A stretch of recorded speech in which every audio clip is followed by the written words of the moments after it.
আসসালামু আলাইকুম। সবাই কেমন আছেন? আলহামদুলিল্লাহ আমি ভালো আছি। তো গতকাল দেখলাম একটা ভিডিওতে যে মিটফুড হসপিটালের সামনে একজন ব্যবসায়ীকে, সোহাগ নামের একজন ব্যবসায়ীকে নির্মমভাবে হত্যা করেছে। শুধু হত্যায় না, এটা আসলে মানে কেমন নির্মম যে বড় পাথর নিয়ে তার মাথা শরীর থেতলাই দিছে।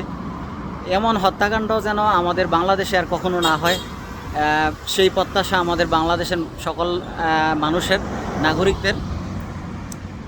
যারা অতীত থেকে শিক্ষা না নেয় তারা আসলে জীবনে পস্তাইতে হয়।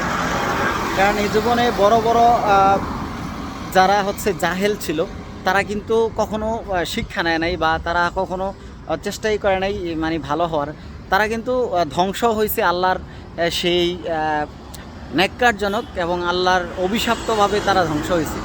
তো যারাই এই কাজগুলো করেন তারা অবশ্যই চিন্তা ভাবনা করবেন যে আল্লাহ তো আছে, ঠিক আছে।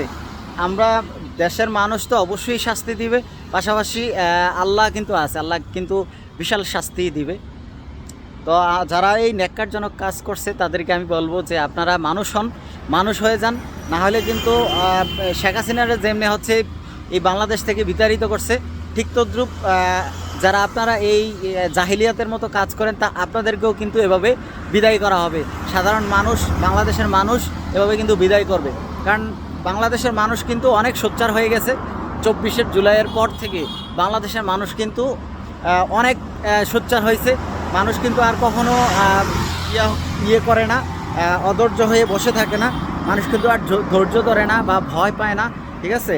তো আপনারা সচেতন হন, যারা এই অপকর্ম করতেছেন তারা সচেতন হন, না হয় কিন্তু মানুষের রোষান হলে পরে আপনাদেরও জীবন যাবে। তো সবাই ভালো থাকুন, আমাদের দেশটাকে ভালো রাখুন, সবাই ভালো হন, ঠিক আছে। আল্লাহর কাছে ক্ষমা চান, সবাই ভালো থাকুন। আসসালামু আলাইকুম।